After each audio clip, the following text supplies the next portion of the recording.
That actually requires a lot of research, I think. That's the crazy part. Is it would require a lot of research because Yeah. it's a lot of players who have worn that number. Um, hey, didn't notice you there. We're live. Should we cue the music, boys? I think so. Oh yeah.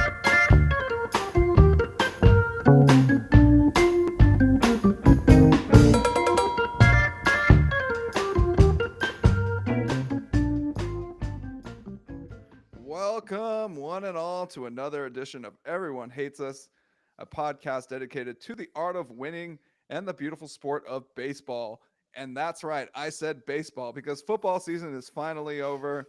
My team won it all. It feels amazing. I've watched the mic'd up like a million times. I've watched the parade a million times, and now it's the most wonderful time of the year. I feel like we should sing the song. It's the most wonderful time of the year. It's spring training. I can smell the fresh cut grass already. Uh, excuse me. I'm Yuno Lee, joined by my amazing co-hosts Dan Grievitz, Colin Murphy, Colin, who is a D-backs fan, and I feel the need to mention that because the D-backs are moving and shaking. Just signed, I believe, Perdomo to an extension for dirt. Uh, can't do that. So we have an interesting conundrum for the D-backs right now because one of their top prospects is Jordan Lawler, who is also a shortstop prospect and is, by all indications, MLB ready. Like he's ready to be in the show. And so, Murph, I got a little pocket here for you. What's your thinking? Why Perdomo? Is Perdomo the shortstop of the future, or do you think that he's going to move around? And who's going to move around? I mean, Perdomo for the last 2 years has been just talked about by everyone around the team. He is the team leader. He's the captain of the team. Lovello always sings his praises. Even that 2023 the World Series run team, everyone always mentioned. Even the older vets, Perdomo is like the leader and the captain of the defense, and is kind of the guy who does all the speeches and the rah stuff and picks everyone up. So Perdomo's not going anywhere. The one question that does come in is going to be, where is his longtime position going to be at short, or is it going to be at third? Perdomo and Lawler are going to be the shortstop third baseman combination for the Diamondbacks, probably for the foreseeable future. Eugenio Suarez is a free agent at the end of this year, so that spot moves up. There's also the whole thing of Ketel Marte is probably going to age out into a DH role and continue to bulk up at some point, which will leave a second base spot open. I think most people expect Lawler or Perdomo to anchor the left side of the infield in some combination. It does seem like from most metrics, Lawler should be the better defender, so probably would get priority and bump Perdomo. But Perdomo, obviously, this extension kind of shows the Diamondbacks view him as a key component of the team going forward, and it scuttles any thoughts there were about him potentially being a bench bat or like kind of one of those Daniel Descalso guys that you just move around. Chris Taylor for you guys. There's a name. Yeah. Descalso. Wow.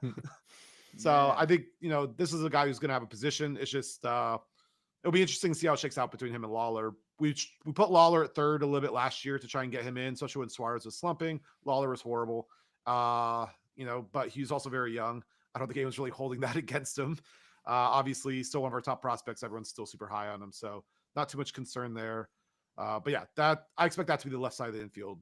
There's also no third baseman prospects in the Diamondback system, and historically, it's the position that we've done the absolute worst at developing in our franchise history. I believe Jake Lamb is the only person to make an all-star game as a third baseman for us. But even like our max WAR per season, I think it's Matt Williams the year before he went to the World Series. So it's been a bit. It's not been a strong position. Well, speaking of people who refuse to play anything besides third base, speaking of third base, Rafael Devers stirring the pot this week, saying that that's my position, and I quote that. He's not moving off a third after the Red Sox signed Alex Bregman. Surprising, given that Rafa was, I believe, 36th in defensive run save from the third base position last year. He is a defensively horrendous third baseman, but a great fantasy third baseman, Dan. Yeah, I must true. emphasize. But a horrible defensive third baseman, just absolutely inexcusably bad. Dan, any takes on Rafa, like, what do you make of this? Like, why is he doing this? Why is he stirring the pot before spring training? I mean, yeah, it's definitely stirring the pot. It's like, yeah, objectively would be the best for the team to put Bregman at third and move Devers to DH because of the defensive difference. I My first reaction was wondering if Devers was mad about like his position, like his value going down by changing positions, but I had forgotten that he signed an 10-year, $300+ million deal 2 years ago. So he doesn't have that to worry about either. He's set for a long time, and I think when he signed that, expecting to still be a third baseman at the end of that deal, even he would not expect that. And so yeah, I guess it's a point of pride for him. But yeah, it's definitely an odd stance to take, at least so publicly and so undiplomatically as he has. I like that all the articles that I read about it made the point to emphasize that he answered no, not waiting for the translator to translate the question if he'd consider moving from third base. Moving to DH. Yeah. It would be an objectively better move for the team to have Bregman at third. But yeah, we'll see how that plays out. He did sign a huge contract, so he'll probably be there for a while. Yeah, that was the angle I was kind of wondering about. Is like, he's signed. He doesn't have any money stuff to worry about. Yeah. He doesn't need to make a case for himself. Like, he doesn't need the WAR from being at third base. Like, what is going on? And objectively, we're talking literally, they're like 10 spots apart, on the Fangraphs defensive fielding chart. And I'm looking at, Bregman's got him covered in every single which way. UZR, like outs above average, like, Bregman's a top 5 third baseman on defense, and Rafael Devers is 14th, which seems a little high for him actually, but sure. Is that AL only or MLB? I believe it's AL only. That'll okay, that would make more sense though. He's 14th in the AL, which is pretty bad. I mean, Alex Bregman, for what it's worth, is the reigning Gold Glove winner at third base in the AL. So yeah. I take it back. No, this is both leagues. Oh. Yeah, but it's like there's like a minimum plate appearance requirement and all that. So qualified. This wouldn't be the first time an AL East third baseman was played out of position, because of ego. So. Oh, real nice. And for our, you're referring to Jeter, right? I'm yes. Okay. Jeter, A-Rod. I just thought I'd clarify for our listeners who probably weren't around for that. If you're on the younger end, yes, famously one of the greatest shortstops in baseball history was playing third base for the Yankees because it's the same. It's actually the same thing. Derek Jeter's a shortstop. Deficient my position. refused to move. Just like, nah, I was here first. No. I honestly couldn't. It was tough for me not to like enjoy the parallel, especially Yankees Red Sox as well. Just that one lasted for years. Like it literally cost them like probably wins. Wins. Oh my gosh.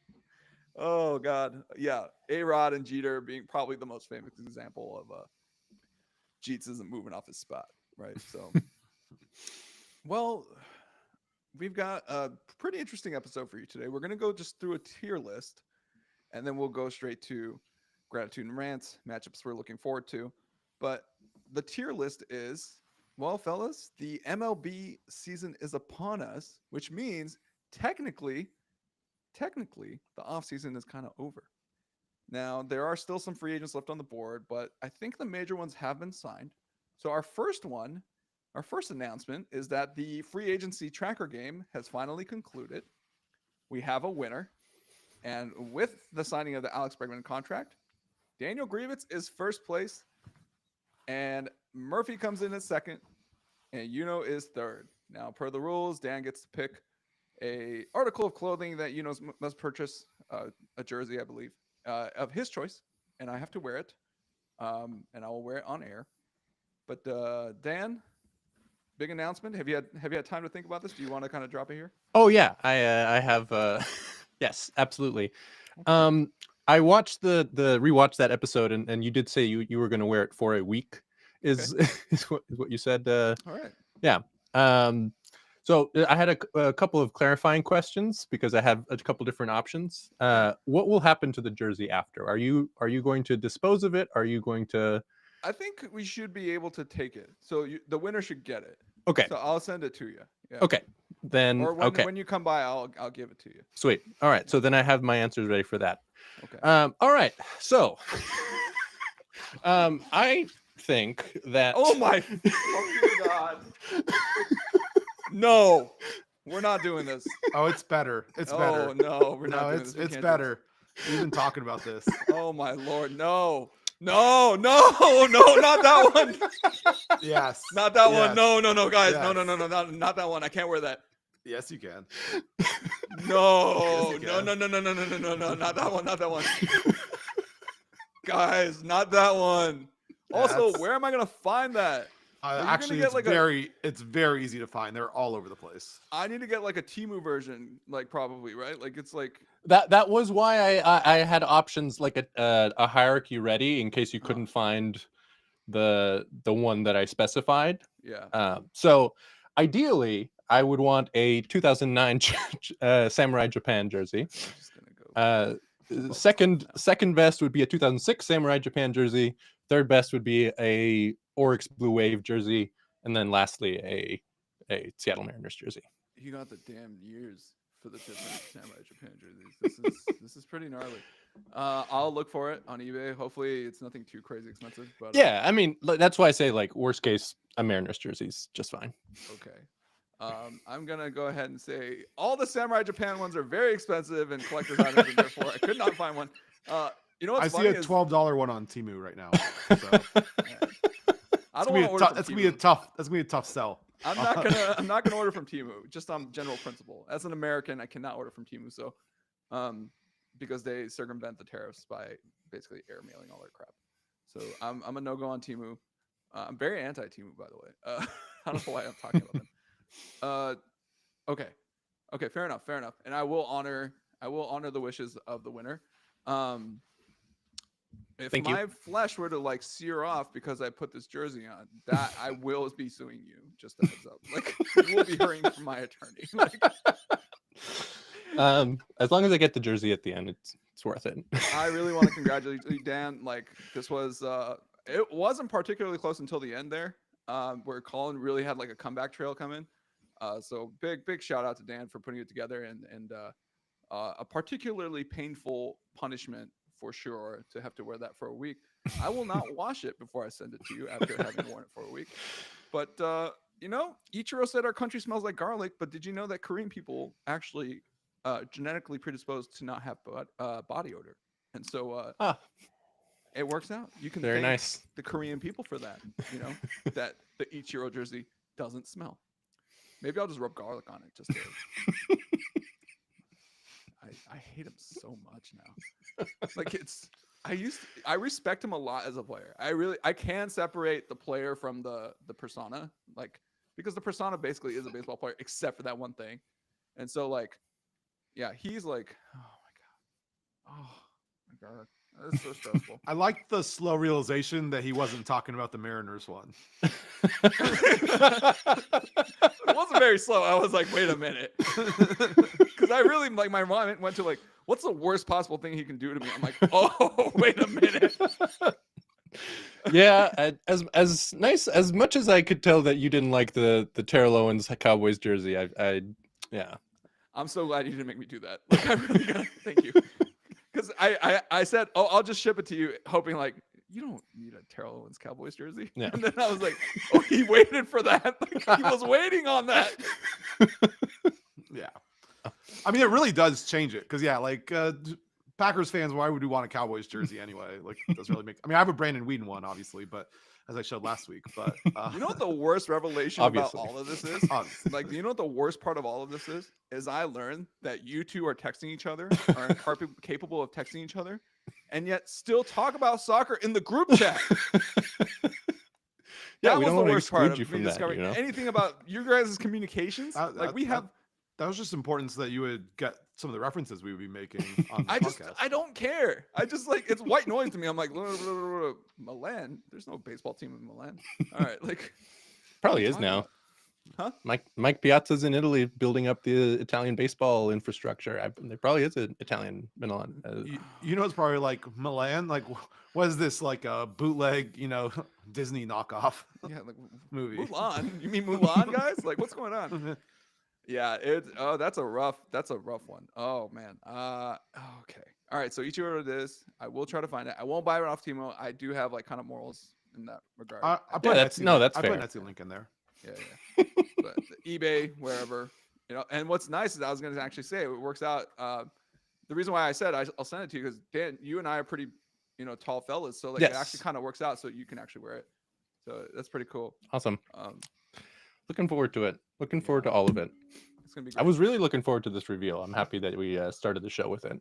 I think it's important. I think it's important to honor our winners because this is a podcast about the art of winning. And don't worry, Dan, I hate you right now. Like, I definitely hate you like a little bit. Love you too. All right.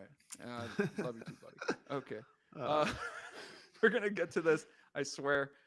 So the segment today is basically ranking or tier listing the NL. We're just going to do half because it's a lot. The off-season moves and kind of basically regular season readiness of these teams. And we're going to kind of rank or tier them. The tiers are as follows. I'm going to go ahead and share my screen so that we can start this. Please excuse me. Just a quick note. I just confirmed that there is, in fact, a professional baseball team in Milan, Senago, BC. Okay. All right. So I stand corrected. We should have a correction jar. It's like if you get a fact wrong, you have to pay $1 into the correction jar. You guys will take forever to get ready. We're going to be doing research all day. All right. So please don't mind the weird ad, the IKEA ad at the bottom. I love IKEA though. Never ever step foot in this IKEA. Oh, well. Give it time. Give it time. Yeah, I have plenty of IKEA stuff. Oh man, it just getting married and having kids basically means you're going to IKEA. I get all my furniture from the street. Just wait till you have a kid, Colin. That tracks. See how much you enjoy buying furniture off the street. And no one batted an eye when I finished that sentence. It's like you're talking to the two guys who know that you do that. It's like, yeah, I know.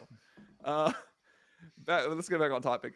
So we've got 5 tiers here. We're going to rate these off seasons, and we're going to stop at the end of the NL. We're going to stop at the New York Mets here. But basically, real quick, can I say, I had to rearrange these teams into divisional order like 5 times because it wouldn't save. So I am very aware of the divisions. Anyway, so we're going to go through, and here are the rankings. We're going to do the top tier. We're going to call it the contendees tier. They're serious about winning a World Series. Okay. Not that many teams in that tier. We're going to go spicy in orange. It's like, hey, you made some moves. You're trying to make some noise. You're trying to get some season ticket sales. You're trying to get people butts in the seats. Then we have the nothing burger, which is basically the same as we're going to wait till the trade deadline and see how bad we are or how good we are and see if it's worth, unassing some talent. And then we're going to go to the next tier, which is not great, Bob tier. This is something I text Dan all the time when I see moves.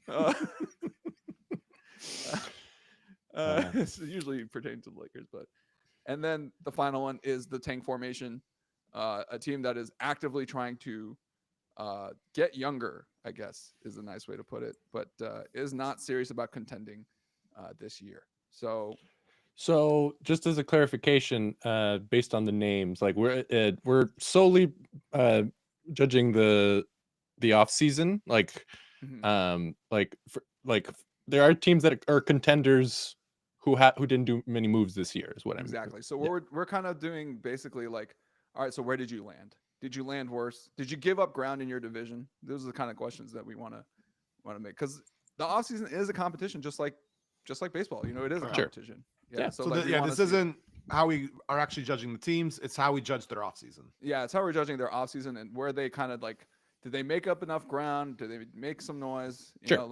Okay. Then that's how we're gonna do it. Luckily, we had the NL, which is like kind of pretty uncompetitive this year. So like we're gonna go ahead and like state the obvious here. We're starting off with the Dodgers. I think this is a pretty easy one, guys. I put it in the front because I want to just skip past it. I don't think anyone's super interested in hearing about the Dodgers offseason any more than they already have. But just for the sake of Basically half the podcast. Yeah, seriously. I'm sure Colin's just his hair is graying just hearing about this. That's why I have the hat on. Yeah. But let's go through it. The Dodgers have 3 remaining free agents as of today. So Brent Honeywell, Joe Kelly, and Zach Logue remain unsigned. Notable acquisitions. Oh, God. Here we go. Take a deep breath. All right. Left-handed pitcher Blake Snell on a 5-year deal. Right-handed pitcher Roki Sasaki on an amateur deal. Outfielder Teoscar Hernandez, 3-year deal. Left-handed pitcher Tanner Scott, 4-year deal. Left-handed pitcher Clayton Kershaw re-signed for a 1-year deal. Utility man Hyun-Sung Kim, 3-year deal. Right-hand pitcher, relief pitcher Kirby Yates. Outfielder Michael Conforto, 1-year deal. Both 1-year deals for Yates and Conforto. 2-year deal for Blake Trinan, who was re-signed, and a 1-year deal for Kike Hernandez, and a minor league deal for, here's a name, Giovanni Gallegos. Yeah. Welcome I back. missed that when it happened, but Yeah, neat. I don't know. Who did we lose? The Dodgers lost. Right-handed pitcher Walker Buehler, who went to the Red Sox. Right-handed pitcher Jack Flaherty, who went to the Tigers. And second baseman Gavin Lux, who was traded to the Reds to, I guess, get more international money. Was that the deal? I don't know what we did, but that's the Dodgers yeah. situation. That was the Reds thing. Yeah, Yeah. is their national money. Yeah. Mhm. So basically, the Dodgers. I don't think it's a tale out of school to say we just got stronger and decided to add more pieces and add the most intriguing baseball pitching prospect in the past 12 months since Paul Skeens. They got better. Let's move on to the San Francisco Giants, who had a very interesting major signing and then went basically radio silent. Okay, let's go through the moves real quick. Free agents, they have yet to re-sign, so he's still a free agent. Mark Hanna, the baseball foodie, one of my favorite guys, huge foodie. And then notable acquisitions: shortstop Willie Adames on a 7-year deal, right-handed starting pitcher Justin Verlander on a 1-year deal, and then notable subtractions: Blake Snell, who went to their biggest rival, outfielder Michael Conforto, same thing, and then left-handed pitcher Taylor Rogers in a trade with the Reds. Where are we putting this Giants offseason? Like, are they building towards something here? Like, what is going on? I'd say it's a nothing burger. Like they had a big addition, they had a big subtraction, and sort of cancels out, sort of treading water a little bit. I would say this is the spiciest nothing burger possible in the sense big addition, like big loss. They put a jalapeno in and then dumped it in some Greek yogurt. That sounds disgusting. I mean, I think watching them is going to be pretty disgusting for most this year. All right. Fair enough. We'll put him in the nothing burger tier. Moving They on also to lost Farhan, which technically counts. addition by subtraction for Yeah. them, because our double agent has done very well. Very well. Welcome back. Thank you. Dear Farhan, please go to our most hated rival and turn them into a mid-ass team for like 5 years. Say no more, fam. Let's go to the Padres. I think this is one of the easiest ones. Really? Pretty interesting.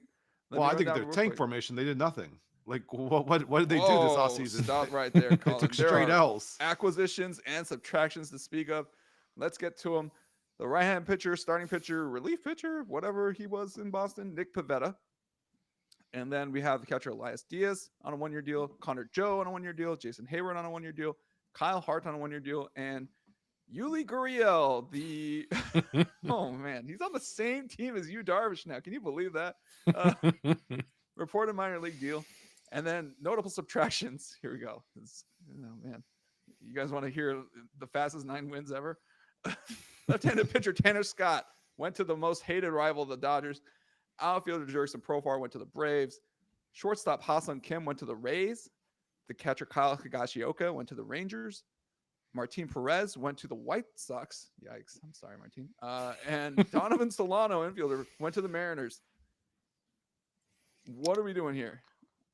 So, Colin, you were on something for a second there. What were you saying?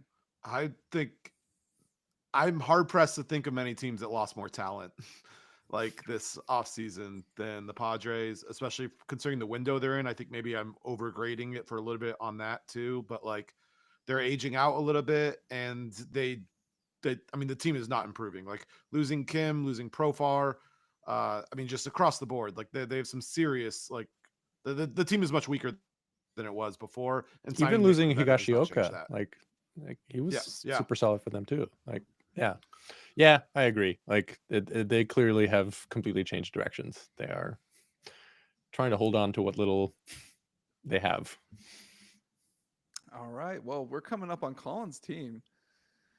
So we rated San Diego in the tank formation squarely. So I don't think that's a surprise to anybody.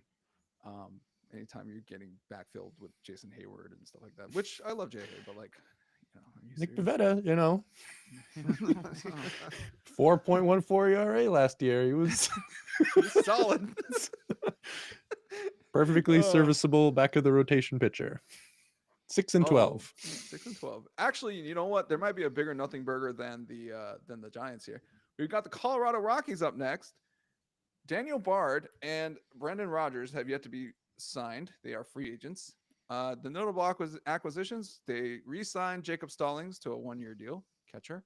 Infielder Kyle Farmer on a 1-year deal, and Former infielder Tyro Estrada. So on a 1-year deal as well. Notable subtractions, Cal Quantrill went to the Marlins. So this is the Rockies. Which is like the one signing the Marlins have.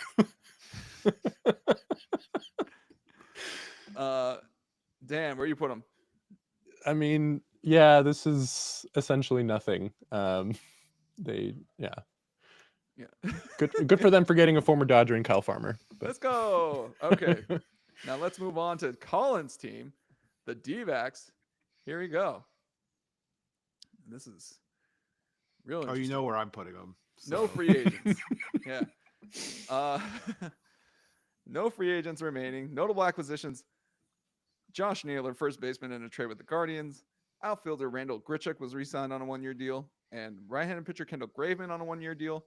And I should mention Geraldo Perdomo, which we brought up earlier in the podcast, on a contract extension. Notable subtractions. They lost Christian Walker, the first baseman, to the Astros. DH Jock Peterson, who was very productive, went to the Rangers. Infielder Kevin Newman went to the Angels. First baseman Josh Bell went back to the Nats. Right-hand pitcher Paul Sewald to the Guardians, and right-handed pitcher Slade Ciccone in a trade with the Guardians, I believe, for Naylor, right? Like, yeah. Yikes. Okay. Yeah. Murph, you are clearly biased, but like, where does? I mean, quite literally, this offseason went way better than I think any Diamondbacks fan could have ever expected. We all knew Walker and Jock were gone. I think everyone kind of expected just some relief help and maybe a bench bat. To basically swap Walker out for Naylor is a slight downgrade, but not nearly as bad as we thought it was me, Pavin Smith starting at first base. So huge upgrade there. And then we got the second best free agent in baseball. I forgot to mention that. And you guys signed Corbin Burns. Yeah. So to me, I think we're in the top tier. I mean, Graveman also, that's an upgrade over Sewald. Sewald was horrible with us. Most of the people you listed that left, Newman wasn't going to play. Sewald was horrible that last year with us. I mean, it's really just Jock and Walker, which, I mean, that's not great. But I think everything else, I'm stoked about the moves we made. I'm really, really happy. It's really interesting because I believe did Sewald and Graveman play together? They're both on the Mariners, so they're both on the Mariners at one point, right? They were both like kind of prize trade deadline prizes at one point. I mean, we love Mariner relievers, JJ Putz, Fernando Rodney, Paul Sewald. Like that was a pregnant pause. That was a full-on 9-month pause right there. Did you see that? Oh my gosh! I was spacing on his first name for a second there, and I was just like, "This is like, what is going on with me?" All right, Hall of Fame ballottee, Fernando Rodney. Fernando Rodney, that's right. Yeah. Dan. So, do we agree with Colin here as far as like contendees?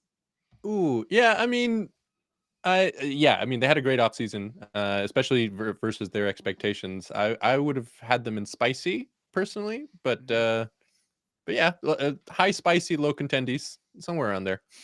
Here's where I think it pushes them into contendies is that their 2 contracts that they gave out last year to the starting pitchers, they only need one of them to like kind of be a wash, to like all of a sudden be in a really good position.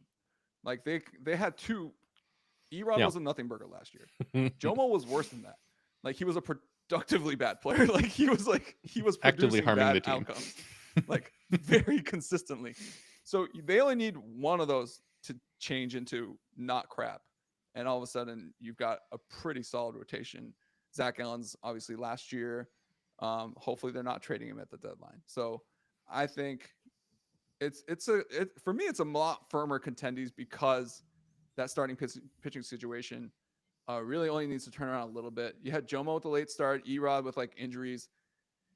It's hard to, yeah, it's hard to see that happening again. So I know Murph's probably doom and glooming about it. No, These no, 2 no. massive pitching I contracts. for me at least, whatever, I have a tough time on these just in the sense of like my expectations heading in the offseason, like versus like what the actual net minus like that happened was. In the sense that, obviously Walker, Jock, Grishik all being free agents. And I think we kind of expected 2 of the 3 to leave, and the 2 that left. So the moves that were made after the obvious moves, I'm just absolutely just shocked that like Ken Kendrick is spending this much money. Murph, I got a And question for you actually. And we didn't get to talk he about went on the this. radio, by the way, and Shat talked Montgomery again. So Kendrick went on the radio again? yeah. It's 22.5 million. Like, let it go, Ken. I mean, my it was God, it was a little bit nicer, but it was kind of just more of a, what's it called? Things didn't work out, what's it called? And then something about how he thinks he's in better shape now, and but it was certainly not overly positive about Montgomery. You can tell it's like kind of ticking him off a little bit. Well, we're trying to trade him. Speaking of trades and Murph, tell me if I'm like, okay, give me on a scale of 1 to 5, 5 being like, oh, I'm right there with you, and 1 being like, hey, you needed to like you need to go get your brain checked. Vladdy famously turned, and we didn't even talk about this at the top of the show. We should talk about this. He turned the Blue Jays and Vladimir Guerrero Jr., all MLB first baseman, could not come to an agreement. Vladdy turned down $340 million. Colin, are the D-backs like a good landing spot for him in a trade this season if the Blue Jays kind of punt? Oh, yeah, kind of like a deadline deal. I mean, I think probably. We still have a little bit of pieces in the farm, and I think we put ourselves on a small window here, especially if Gallen comes out and pitches the way I think we expect him to. Everyone expects Gallen to leave. I think the Burns contract firmly just sailed that ship like absolutely out of the harbor there. So yeah, Gallen's gone. This is like presumably Corbin Burns is also going to be gone in 2 years because he has a 2-year opt out, even if it was a 6-year deal. So we're on a mini timeline with our pitching staff. Merrill Kelly can fall apart at any point because he's starting to get up there in age. So yeah, I mean, I think from the Diamondbacks perspective, we're pretty much all in. And then there's like going to be a little mini reset around the Corbin Perdomo era right afterwards. But I think the next 2 years are our big years. And then I think 1 to 2, depending on what we do after Gallen leaves. And then I think we're going to be on like a 2-year like fringe before I think Hazen's going to try again, make a real like good faith effort at it. But I think this year is probably our best effort at trying to win a championship. Well, last year and this year. Last year, obviously, we missed the playoffs. That was wholly disappointing after trying to make a push. But I think we're going to be doing that again this year. Putting all the chips in. Dan, if they get Vladdy, are we worried? I mean, as worried as you can be facing a team in the playoffs, like, which is considerably, like, anytime, like, you just have to lose a couple of games and then all of a sudden you're out of it. But yeah, I would favor us in a series against them with Vladdy. Yeah. I think you guys will be fair against anybody. Exactly. I think the big thing with the Burns signing, at least to me, is I think from a Diamondbacks fan's perspective, especially because we're going to be coming in through the wild card most likely and potentially playing the Dodgers in a best of 5 NLDS. When you're going into a series with your front line being Corbin Burns and Zach Gallen, you feel pretty good about your chances like in a series, even if you're facing a lineup that overmatches yours and a bullpen that's better. Like you just feel that you're always in the game. Obviously, the Diamondbacks, their one World Series win was when we had two frontline aces kind of running it. Corbin Burns and Zach Allen are not Randy Johnson, Kurt Schilling. I'm not trying to say that, but getting one of those front of the rotation guys like this offseason in Corbin Burns, I think was a huge win. I think from the morale of the team of thinking we can go into any series and we can compete with anyone because our pitching is going to let us do that.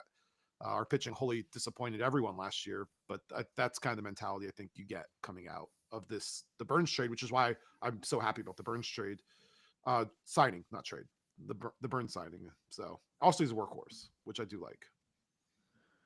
Yeah, and Burns obviously, what's nice about him is that he doesn't really have that drop off in production once he gets into the playoffs. He's basically the same guy. Sports a 2.33 ERA in a pretty small sample size of playoff games, but seems capable of basically just playing up to the challenge of the postseason. So I do think that they do present probably one of the bigger threats in the NL for the Dodgers. Especially if they land a big bat like Vladdy at the deadline, it becomes okay, we're paying attention now. Yeah, Godspeed to the D-backs. They are contenders this year, I believe, and they basically pushed all their chips in. I know Collins is shocked as anybody that this payroll number is this high. And it's spring training. Like, it's still spring training. Like, they didn't get rid of any money. Well, speaking of teams that have success and are, maybe not done with it yet, the Milwaukee Brewers. Let's go through their moves real quick. Hopefully I can keep this kind of short. Oh, I can't. All right. Notable acquisitions. They have no remaining free agents. They've, of course, the big trade for Nestor Cortez with the Yankees, where they gave away Devin Williams. Right-handed pitcher Grant Anderson in a trade with the Rangers. Right-handed pitcher Elvin Rodriguez in a one-year deal. Left-handed pitcher Tyler Alexander in a one-year deal. And left-handed pitcher Grant Wolfram in a one-year deal. Notable subtractions, and this is where it gets real hairy. Shortstop Willie Adames to the Giants. Right-handed pitcher, relief extraordinaire, Devin Williams to the Yankees. Frankie Montas to the Mets. Gary Sanchez, addition by subtraction, to the Orioles. Hobie Milner to the Rangers. Joe Ross to the Phillies. Wade Miley to the Reds. Oh, interesting. I didn't even know Wade Miley was there. And then Colin Rea to the Cubs. So where do we rate this as far as, like, did they move forward, move backwards? Like, was it another arm? How did their offseason go? I mean, not great. They That about sums it up. I mean, I think the whole goal was to stop the bleeding, basically. Like, they knew they were going to lose some guys and sort of salvage what they could. The only guy of that they acquired that's useful is Nestor Cortez, who I think will do just fine in the NL Central. But all the other pitchers they got, I had to open them up one by one as you were naming them, and the lowest ERA any of them had last year was 5. They were all sort of rough. And yeah, losing Adames and Devin Williams are big pieces, and even guys like Montez and Gary Sanchez were useful at times last year, and Wade Miley as well. Like a bunch of potentially useful guys that they had to let go. They have a good system in place there, even with Stearns leaving. So I'm not going to count them out, but yeah, it's definitely a rough offseason for them. I think the other thing to note is even if the underlying numbers for especially some of the position players look underwhelming, keep in mind that their bats in general were horrible. So they're getting backfilled with bats that couldn't beat those guys out. So it's not exactly like it's an addition by subtraction situation. It's like these guys weren't forced to play give them all those at bats. They just didn't have better options. Okay, since you guys want to just crap on the city of Milwaukee, I want to give one reason to be optimistic, and that is Brandon Woodruff is back, and he seems to be coming along quite nicely. He did tell reporters the other day that he is feeling 100% healthy, that he's just kind of ramping up and doing a little bit different from what the rest of the team is doing, but he's basically just getting in shape to come back. And a healthy Brandon Woodruff is a humongous addition for this Brewers team, who definitely missed him last year when they had their little mini playoff run. And yeah, it's great for them. They still got Freddie Peralta, who's like a strikeout machine. They got, they still got a serious staff that, you have to take seriously, and they've got a great defense behind them. Um, Yeah, they this might is have this lost is some why we options. clarified what the exercise we were doing was up top, Yeah. because they'll still be a solid team, but they had an objectively very poor offseason. Yeah. I mean, Yeah, the fan base cannot be thrilled with the offseason. But I'm with Dan and you. This is a team that's going to compete for the NL Central. there we go. Even with the moves. Sounds good. All right. Well, speaking of trying to compete for the NL Central, the Chicago Cubs. Oh, these moves. Okay.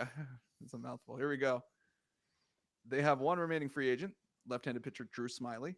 They've got notable acquisitions: Kyle Tucker in a trade with the Astros, when I famously played the taps after Tucker left. Matthew Boyd on a 2-year deal. Ryan Presley in a trade with the Astros, so former Astros closer. Eli Morgan in a trade with the Guardians. Catcher Carson Kelly, that might ring a little bell there, Murph. And then first baseman Justin Turner. Wow, first base now, huh, JT? Sorry. Caleb Tealbar in a 1-year deal. Ryan Brazier, Dodger castoff, went to the Cubs. Colin Rea, John Birdie, Cody Poteet in a trade with the Yankees. Vidal Brujan in a trade with the Marlins. Nicky Lopez in a minor league deal. Notable subtractions. This is where it gets kind of interesting because these are some names that were on the roster last year. Cody Bellinger in a trade with the Yankees. Kyle Hendricks signed with the Angels. Oh my goodness, that's the most Angels signing I've ever heard. Mike Tauchman is going to the South Side. Jorge Lopez is going to Nats, and third baseman Isaac Paredes was part of the trade with the Astros, and then right-handed pitcher Hayden Wisniewski is also going to the Astros. Okay, it's a lot of movement. I need a glass of water. How'd the Cubs do? Like, Murph, kick us off. What do you think? I mean, I think this is, again, it's got to be at least spicy, if not all the way in the contenders. I'd say spicy probably more, just because everything else. But I mean, they got the third best player, I think, from the offseason in Tucker, and top line players like that. Like, that was winning that trade was a huge win for them. Yeah, I'm trying to think of where else I would even go with it. Man, am I missing anything, Dan? Tucker alone, I think, wants me to go that high. Tucker's just such a great player. Getting him is he's automatically their best batter. I had it. Yeah, I would say it was a nothing burger except for Tucker, which pumps it up to spicy for me. Yeah. Everything else sort of cancels out. Like getting Ryan Presley is pretty nice, but they had to give up Isaac Paredes to do it, which sucks. They gave up Bellinger, but they picked up Matthew Boyd was sort of useful. Justin Turner was sort of useful. Like I would say everything else was sort of a slight net negative, but the positive of Tucker is just so big that I would have them at spicy. And I think also because kind of the old Bill Simmons adage or whatever about a quarter versus a dollar versus 4 quarters. I think especially once you get to the trade deadline and stuff where you can start piecing pieces around, it's nice to have those dollar bill players like people like Kyle Tucker are, and it's easier to kind of fill around it. So losing a couple nice pieces, it doesn't really hurt you as much when you can kind of get that back down the line. And having a guy like Tucker Manning out there every day is gonna, I think, make them a lot more interesting as a team, even as a contender this year as well. So I like the spicy call too. Yeah. And they have some nice pitchers, Imanaga and Steele, and I could see them competing in the Central as well. Pretty wide open. Imanaga, of course. I mean, that's if Ricketts has enough money, though. Obviously, it's hard out there for Chicago billionaires. Yeah. It's hard out here for these landed gentry of Chicago. I think you guys, I'm on the same boat as you guys. And Dan, when you list off Justin Steele and Shota Imanaga, it's this is a pretty solid ass team actually. And really they just need their younger guys to start stepping up, to really fill this out. And like Murph said, you'd rather have the dollar bill players like Kyle Tucker at the deadline and just know that, hey, we're riding with this guy. And we just need to fill in around him, which kind of might be all you need to win this division, because the NL Central has been famously kind of like a, we're gonna be frisky. You know, like our goal is frisky. Let's go for frisky. Like, so that's kind of how it's felt. Speaking of, okay, not frisky, but all right. I don't even know what to make of this team. The St. Louis Cardinals. All right, real quick, let's go through it. Free agents remaining. They have Lance Lynn has yet to be signed. Matt Carpenter, okay, Kyle Gibson, and Keenan Middleton. I've never heard of this player. I'm sorry. I think most of those guys are going to just going to retire. Okay, yeah, I heard Matt Carpenter, and I'm like, free agent. What year is this? Yeah. Notable subtractions. They sent Paul Goldschmidt to the Yankees and Andrew Kittredge to the Orioles. Notable acquisitions, none. I think it's pretty clear cut here, guys. If you're a Cards fan, they've also talked about trading away Nolan Arenado, and that's likely to happen at some point whenever they decide they're sick of paying him. Where do we put this? I mean, come on. Like, I saw a glib offseason review, like that someone wrote, and for the Cardinals, they just wrote declared their intention to trade Arenado, but never did. That was the whole offseason review. It's nothing else. I mean, it kind of does sum it up. Aside from the sending Paul Goldschmidt to the Yankees, which, like, nice job, guys. I guess. Wasn't he a free agent? Was he? Oh, okay. Yeah, that's right. That's right. Yeah, he was. Yeah. They didn't trade him. All right, they didn't trade him. Okay, they just lost him. Yeah. No big deal. They weren't going anywhere anyways. The Cincinnati Reds. This team is going places. This team is starting to make some noise. Let's go over their offseason real quick. Cincinnati Reds. Free agents remaining, none. Notable acquisitions. Right-handed pitcher Nick Martinez was re-signed. He accepted the qualifying offer. Right-handed pitcher Brady Singer in a trade with the Royals. Second baseman Gavin Lux in a trade with the Dodgers. Left-handed pitcher Taylor Rogers in a trade with the Giants. Outfielder Austin Hayes on a one-year deal. Wade Miley in a minor league deal. Jose Trevino in a trade with the Yankees. The frame god. And then right-handed pitcher Scott Barlow in a one-year deal. That's two former Royals in there. Plus Wade Miley, I guess. Notable subtractions. Left-handed pitcher Justin Wilson. Went to the Red Sox. Jonathan India in a trade with the Royals. Ty France to the Twins. Ahmed Rosario to the Nationals. Jacob Eunice to the Guardians. You know what I keep seeing is Guardians picking up guys who are going to probably end up like putting in like a sub-3 ERA. Like I saw Slade Ciccone and I was like, oh my God, watch him freaking win like a freaking Cy Young or some stupid. Oh my God. Okay. Joey Weimer in a trade with the Royals. There's a lot of team movement going on here. But some really nice acquisitions. Like Brady Singer is not a sneeze at it type of acquisition. He comes from, of course, that vaunted Kansas City Royals pitching staff. As does Scott Barlow, who was at one point being considered to be the Royals closer. I think it was about a couple years ago, but pretty solid arm there as well. Dan, the Reds, are they serious? Are they playing for real? Yeah, I mean, it's definitely a positive offseason for them. Keeping Martinez is big. Trading for giving up Jonathan India was probably difficult, but it was an upgrade to get Brady Singer. He's a very solid starter. Gavin Lux could definitely, come through on some of the promise that we were hoping for a few years there. He was looking pretty good in the second half for a while there last year. Taylor Rogers is solid out of the bullpen. Like a lot of solid guys they got and didn't have to give too much up. Somewhere in the low spicy range probably would be where I'd put them. Murph, do you agree with that assessment? Yeah, I mean, what's it called? I to continue my earlier analogy, I think they got a lot of quarters and half dollars, and also I like the hiring of Terry Francona as well. I like that. Yeah. So I would put them. They're spicy to me. I think it's one of those weird ones. They obviously are max cap because they didn't actually get any like marquee players, but like as Dan said, they made moves in the right direction, and I think you got from their perspective they have to like what they're doing, and they should be a lot more competitive this year. I like that. Yeah, no, I think we are all on the same page. This is it's kind of boring, but like we are all on the same page. No, I mean. We don't have to disagree, like just to like first take it up or say anything, like. what first take is coming out of, oh, they got Gavin Lux and Brady Singer? It's like, Yeah. like, all right, I dude, forgot you they guys had care. Ty France for a second there. I was like, oh, they gave up Ty France. That sucks. He was so solid a couple years ago, but he was rough last year. Yeah, no, Ty Yeah. France went through it last year. Mm. But yeah, I mean, it's just like, all right, you got a real ball team now. Like, okay, cool. Hmm. To put around Ellie too. So like, and hopefully one of these guys is gonna teach him how to hit. The Pittsburgh Pirates up next. Okay. Oh yes, the friskiest of the NL Central. Remaining free agents. I'm gonna not know some of these names. Left-handed pitcher Jalen Beeks. Left-handed pitcher Marco Gonzalez. Catcher Yasmani Grandal remain unsigned.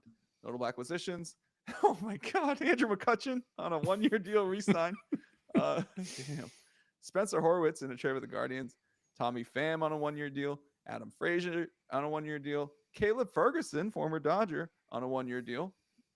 And left-handed pitcher Tim Meza on a 1-year deal. Infielder, outfielder, utility man, general Emmanuel Valdez in a trade with the Red Sox.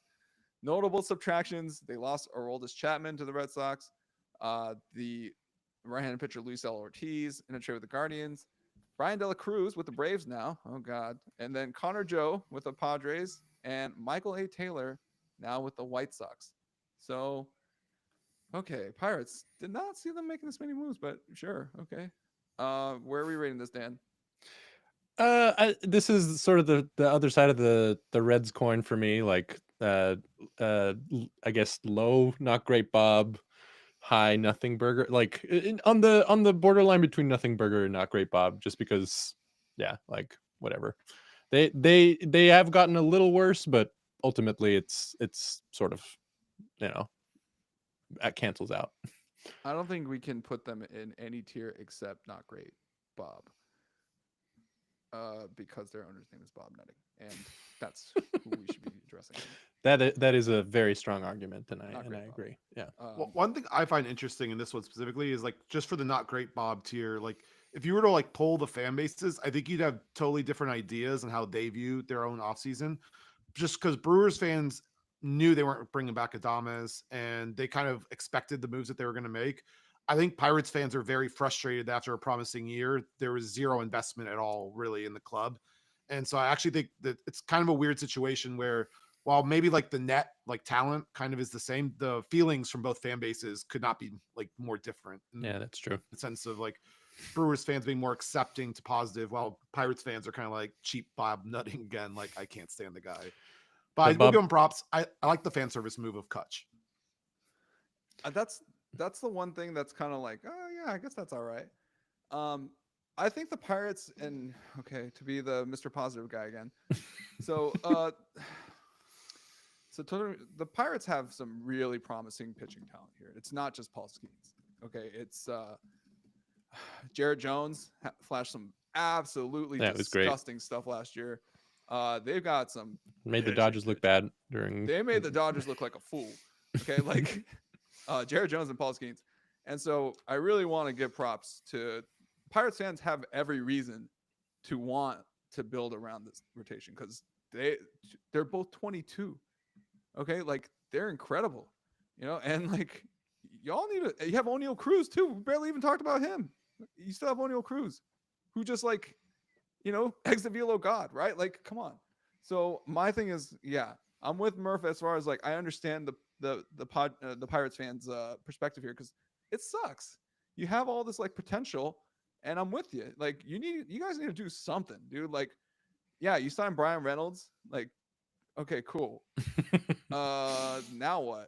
Right? Like, Brian Hayes been scuffling. Like, is Rowdy Tellez still on the team? This is like, oh my God. Right? Like, it's just like, what the crap? So yeah, I'm totally with I understand the Pirates fans' frustrations. I think a lot of those like NL Central teams, they're pretty smug about their teams also. Like, I can think of one specific team who's really smug about their team. And so they're thinking like probably very arrogantly dismissing the Pirates as like a non-threat because of Bob Nutting. But like, no, they actually have something here this time. And it kind of sucks. You have a catcher with 2 wins. Like Joey Bart was a catcher with 2 wins last year. Like a catcher with a 120 OPS plus that is a big deal. That is like you have something there. it's very frustrating to see a very talented team like this that's young and needs guidance, and the only vet you bring in is Andrew McCutcheon, who's like I thought I was mean, retired. if you're going to bring in a mentoring vet, like Kutch, by all accounts, is a great mentoring vet to What bring culture are you transferring though? It's like what winning ways are you bringing with Kutch? It's like, oh Hey, yeah, he hey, was on win that- the MVP and then go sign somewhere else. He was on that 90-something win Pirates team that I think got complete game shut out by Mad Bum in the Yeah. playoffs. Yeah. I think it was like a couple years they made the playoffs in a row, and it was like Mad Bum and then Arrieta, I think, both just absolutely mowed them down. Yeah. Yeah, it's disheartening. The one game wild card was cruel. Yeah. This I was did not- want to shout out Luis Ortiz, who was solid for them and is another guy that on the Guardians might just end up with a like 3-something ERA and a solid starter all year. Of course, because something's in the water over there. All right, moving on to what I think is the spiciest division in the NL besides the West, and it's really just like the teams that I get up for. And I'm gonna just drop a little bit editorial here. Uh, so Eunice was asking. Eunice has access to. Well, I guess one of her bosses has season tickets, and they're really nice seats. And Eunice was asking, like, what games would you like want to go to? Like, what are the big games, like marquee games? And I was like, well, the D-backs are going to be good this year. The Padres not so much. Like, I could see them being I, but like I don't really know. Like that game's going to be whatever. And then I started naming a bunch of NL East teams. Like the Mets are for real, the Braves are for real, the Phillies are always in it. Like, damn. Like, so this is an absolute bloodbath of a division we got here. Let's start with the Barbs. They lost Strider last year. I think he's slated to come back, I believe, about a month or 6 weeks into the season on the most optimistic timetable. They're hoping that he'll be back around then, June, July-ish, early June. But I mean, we'll see. Other than that, let's go through their moves real quick. The Braves, of course, one of the famously best run franchises in the major leagues. Let me scroll down to their moves. Here we go. Remaining free agents. Outfielder Adam Duvall. Second baseman. Oh, this makes me sad. Whit Merrifield. Get my man a home, dude. Like, that's messed up, bro. All right. Notable acquisitions. Brian De La Cruz on a 1-year deal. Jerickson Profar on a 3-year deal. Super interesting. Notable subtractions. Oh, this is actually pretty ugly. Max Fried to the Yankees. Jorge Soler in a trade with the Angels, but whatever. Travis d'Arnaud goes back home to the Angels. Charlie Morton to the Orioles. AJ Minter to the Mets. Gio Urshela to the A's. Ramon Laureano to the Orioles. We have Anthony Santander at home. John Brevian to That's the the Tyler Tigers. O'Neill signing. And Luke Jackson to the Rangers. Oh, this is a lot uglier than I thought it would Yeah, be. I was gonna say. Yeah, What the heck? Okay. I mean, they'll still be good, but of course. they did not have a good offseason. I mean, I think Profar saves them from tank. Yeah, to I not agree, great yeah. Bob. There's no way they're happy. There's no way anyone's happy. They seem to think that, and for good reason, injuries or the players coming back from injury is the reinforcements they need. And Acuna and Strider, obviously, Yeah. that's gonna be a big part of it. But that they lost a lot. That's gonna be tough for them. Well, they've still got a deep farm system. They've got amazing arm talent like Spencer Schwellenbach, who's probably just going to take another step forward this year. The Braves have a lot to be optimistic about going into the season, regardless of the moves. But yeah, I would say on a strict offseason moves basis, this was a bloodbath. This is pretty bad. Yeah, Guys lost a lot of wins. On to a team that is kind of like the Padres of the AL East, but not really. The Phillies, who are locked and loaded with 9-figure contracts galore. Here we go.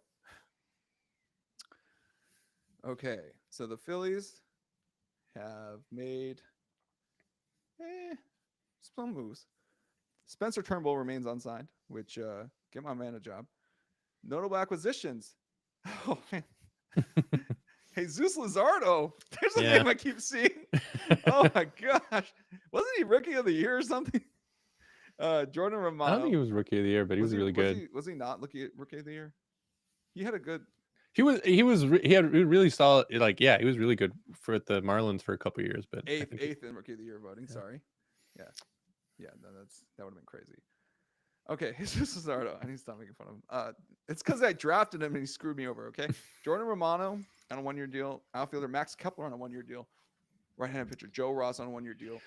And then notable subtractions: Jeff Hoffman to the Blue Jays, Austin Hayes, and reliever Carlos Estevez, who ended up with the Royals.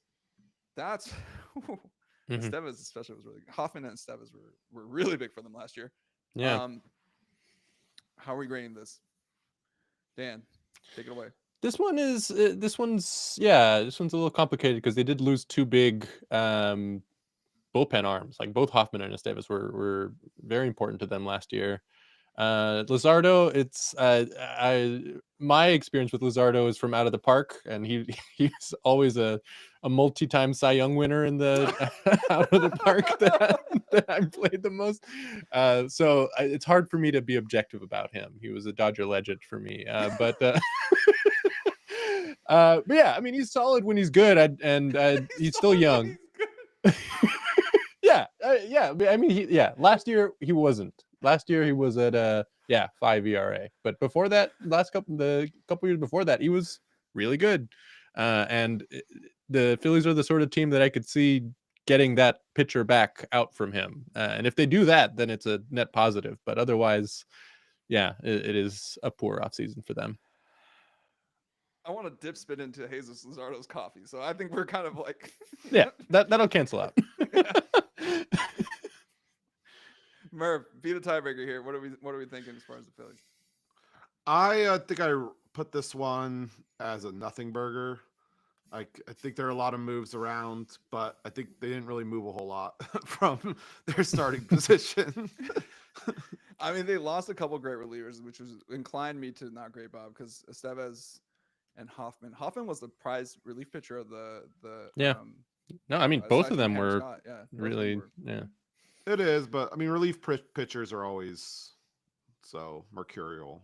Yeah. I don't know. I could also see Kepler bouncing back with them as well. Like he was really solid with the Twins for a couple of years, and he could do some things in that ballpark.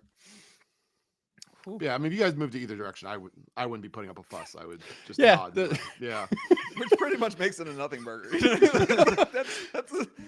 Yeah. When I was looking through all that stuff, I mean, I was kind of just like, yeah, I don't know. I was like giving letter grades to them before we started, and I gave them a B-. Okay. Oh, dude, I did too. Yeah, that's actually hilarious. Yeah. Oh my god. Look at you guys doing y'all homework, man. I thought you were gonna have us do grades. I forgot that we were obviously gonna do it this way in tiers. Yeah. This is the easiest way. Let's get to next up. We've got the Washington Nationals. Oh my God. Free at last. We are free at last. Free agent, unsigned hype. Patrick Corbin is finally a free agent. Our long national nightmare is finally over. Hey, at least he plays. Yeah, well, he's not going to play next year. Yeah, I don't think Corbin's going to get a job. But right-handed pitcher Kyle Finnegan might, and he's still a free agent. Here's some notable acquisitions. First baseman Nathaniel Lau from the Rangers. Right-handed pitcher Michael Soroka in a 1-year deal. Josh Bell, 1-year deal. Trevor Williams re-signed for a 2-year deal. Paul DeYoung, 1-year deal. Ahmed Rosario, 1-year deal. Jorge Lopez, right-handed pitcher, 1-year deal. And then Shinosuke Ogasawara, 2-year deal. Ogasawara is, I believe, coming over from Japan, right? He was pretty solid in Japan, actually. So, yeah, I think he's coming from MPB like this year. So, yeah, he was pretty solid in his time in the MPB. Yeah, notable subtractions: left-handed pitcher Robert Garcia in a trade with the Rangers. What do we think here? This is like you're adding a lot of players here. Like, what's going on, Nats? What do you think, Murph? Take it away. Man, I'm between nothing and spicy on this. Soroka, I think is probably the most impactful piece that they got. Because he'll slot into that rotation at least. But I don't really see anything, I think, and I don't even think the combination. They got a lot of vets, which I think is great for like a young team, but there's nothing in there that I think is gonna be a difference maker when we're talking about kind of the playoffs and stuff like that. Like that's how I'm trying to like formulate offseason moves from the way that you phrased everything. So I would kind of say most of their stuff's just kind of a nothing burger, and this is another development season for them. And then we'll see what they do next year. But I don't think they've made any moves to like make me feel that they're pushing any chips in at the moment. It's a lot of 1 year deals for vets. It seemed to be what the moves that they did, and none of those guys are real game changers. All Yeah, right. continuing the metaphor from earlier, this is a lot of like pennies and nickels that they added. I mean, yeah, that was decent, and yeah, like a lot of like, yeah, okay, he's been okay, like in this situation, like yeah, at least they're getting guys, unlike the unlike St. Louis. Yeah, and they haven't really lost that much, so yeah, I think but at yeah, least it's they're kind of getting guys whatever. pretty much is Yeah. synonymous with a nothing burger. At least Well, they're I think it's getting also guys. important to point out that I mean it's a young team, and so getting a Yep. bunch of like respected vets is a good piece. Yeah, no, But true. I don't think anyone in the division or anything's been like, oh wow, like we're shaking our boots over Eddie Rosario and stuff. Like, so I'm with you. I mean, Eddie Mackenzie Rosario Gore, is now in the Dodgers minor league system. Eddie Rosario. Yeah, Yeah, I think we're talking about Ahmed. Yeah, gotcha. Ahmed. Sorry, yeah. yeah. Yeah. That's Whoops. $1 into the correction jar, Colin. But I'm with you. But this Japanese guy, Shinosuke Ogasawara, is pitched to a 3.62 ERA. He's had a pretty extensive NPB career, so a 2-year deal was, I think, appropriately risked for somebody of that extensive NPB history. I think he's 27, but he's been pitching for like 11 seasons or something crazy. But yeah, he's been pitching since 2016. Sorry, so he's been pitching for about 9 seasons and 97 birthday. So he's about 27. He'll be 27 this year. So, or sorry, 28 this year. So it's a pretty interesting signing. I thought that was like a really out of left field thing to just get that guy. But yeah, shout out to the Nats for making an effort. Like part of me wants to put them low spicy. Like it's like, but then you see like what the Cubs did, and I'm like, yeah, Ogasawara is not Kyle Tucker, so we're gonna kind of soft pedal that. Okay. Yeah. Here we go, Marlins. Fair. Oh boy. Okay. Free agents. They have no outstanding free agents. Of course they don't. Notable acquisitions. Right-handed pitcher Cal Quantrill on a 1-year deal. Infielder Eric Wagman in a 1-year deal. And first baseman Matt Mervis in a trade with the Cubs. Notable subtractions. Jesus Luzardo in a trade with the Phillies. And Jake Berger went to the Rangers. Man. Oh, man. Colin, is it a perennial tank formation for this team now? Or like what's like does Florida even care about baseball? That's my question. I mean, I would put them in tank just because they did nothing. But I will say also, I love this offseason from them. They loaded up on picks. They did I liked actually most of the deals they made. Jake Berger obviously wasn't going to fit their timeline anyway. But yeah, I mean, I'm back to the grades. I gave them a B+ for their offseason. Oh wow. Because I actually kind of liked them what the moves they did. Because just and kind of think about what their timeline is and everything. This team isn't competing. So I think getting rid of everyone that they got rid of was all just great. I think they did a great bunch of business all the way around, but that team's gonna be horrible next year. And yeah, Yeah, but based on that argument, I'm sort of in the same boat. Like they did what they had to do. Like they didn't get anyone, but that's sort of they sort of got a lot of assets for the future. I would have had them and not Great Bob, just because like this is sort of what they're supposed to be doing, as opposed to San Diego and St. Louis, who I guess I'll be tiebreaker and say they've been in tank formation for a while now. When Colin talks about this proverbial window, it's pretty far away. Like I don't see it, to be honest with you. Like I don't see the window. unless some breakout star is waiting in their farm system right now, like to start that window. And it would need to be like 2 or 3 breakout above average MLB players. Like, I don't see it, guys. What's that kid's name who hit for the cycle last year? Xavier Edwards. Oh yeah, that's right. Yeah, he's solid. Dude, one of us had him on our fantasy team. I think you did. Yeah. I did. Okay, yeah. And my thing on all this though is when I went from grades to then the tier list, I did have to move a lot of the higher graded people a lot lower because even though I can understand, the decisions they made, it's just tough to kind of phrase it the other way. It's similar to like the Brewers Pirates thing, where I actually had the Brewers ranked in their offseason much above the Pirates because I was taking into account some expectations and stuff. But yeah, I mean the Marlins, I think they could have spent money. They could have got a bunch of free agents. It would not change the fundamental outlook on this team. So I think they did the right approach and they got rid of all the talent that isn't going to fit on this timeline. They don't need Jake Berger. They got rid of JCJ last year. Yeah. I mean, yeah, but Xavier Edwards is 24. I don't think anyone's waiting on I don't know, like a Nick Gordon breakout. Like, yeah, it's not, the future's not bright right there right now Yeah, for the next few years. Yeah, so I just don't see it. I gotta put them in there because it is essentially what they are doing, is that they are tanking, and they're basically in that formation. So I can't even be mad. It's just like y'all been sad. That's been the game. So. Tanking, but we like their offseason. Tanking, but like we get it. Tanking in parentheses positive. Tanking plus.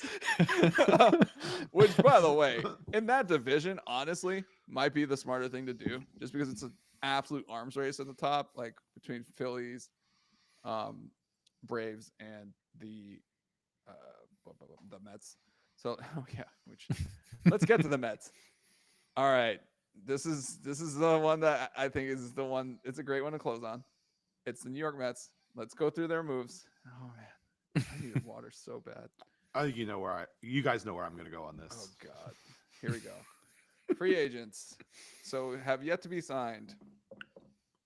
Phil Maton, Jose Quintana, Brooks Raley, JD Martinez, and Jose Iglesias. OMG. All right. Notable acquisitions. Let's start from the bottom. Drew Smith re-signed on a 1-year deal. Griffin Canning on a 1-year deal. Jared Young on a 1-year deal. Justin Hagenman on a 1-year deal. Ryan Stanek on a 1-year deal. Jose Siri in a trade with the Rays. Jesse Winker re-signed on a 1-year deal. AJ Minter on a 2-year deal. Frankie Montas on a 2-year deal. Sean Manaea, like babies and pacifiers, 3-year deal. Sean Manaea got the bag this year. Shout out to him. Clay Holmes. Oh my God, they got Clay Holmes. To be a starter. Oh, to be a starter. Yeah. We'll see who's laughing in September, but I think he's projected their us. I think he's projected their number 3. Honestly, like who else is it after Manaea and Senga? Like I'm actually, like is it Griffin Canning? Like, oh yeah, which also I would laugh about, but nice. Well, you're probably wondering where all the pitching went. Well, it's where the money went, and it's Pete Alonso re-signed on a 2-year deal, and of course Juan Soto, 15 years, $765 million man. These are the notable acquisitions. Notable subtractions: they lost, I don't know about notable, but Luis Severino to the Athletics, Harrison Bader to the Twins, and Adam Ottavino to the Red Sox. Adam Ottavino always felt like Red Sox to me. Okay. Where are we grading? I'll give the floor to Dan to start, because he's got obviously his dad is a Mets fan. So yeah, I mean, it is like they gave up a lot of pitching in exchange to sign one gigantic contract. But I do like the gigantic contract. Like I do think his batting will age well, even if he has to become just a DH. I think he's got the profile to remain really good for a long time. And yeah, I don't know about $50 million a year good, but that was the market for him. It's not like they paid a ton more for him than other teams were offering. Like everyone was offering a ton of money for him. That's sort of what you needed to pay to get him. So yeah, I have them in spicy just because they went and succeeded at their like top priority. But yeah, that like re-signing Sean Mania was huge. Like before that happened, it was looking rough. But getting him back, especially how he was looking, was positive. And bringing back Pete Alonso was definitely a positive. Um, yeah, but I definitely have questions about that. The rest of that rotation after those top two. I guess Senga if he comes back and yeah, I don't know. Dominates. Yeah, Like I Murph, yeah. what do you think? Mets. I'm team contendies. Just in the Oh, sense that I mean I like the high. Like they just signed a future Hall of Famer to a lifetime contract. They got him. Everyone wanted him. He's probably one of the best young hitters in recent memory, and they have him locked up now through age 41. Keeping Manea and bring back Alonso. I think those were pretty nice moves around the bushes, to make it. But they got the prize. That was the crown jewel of this offseason, and they landed him. And to me, it's tough not to view that in any other way.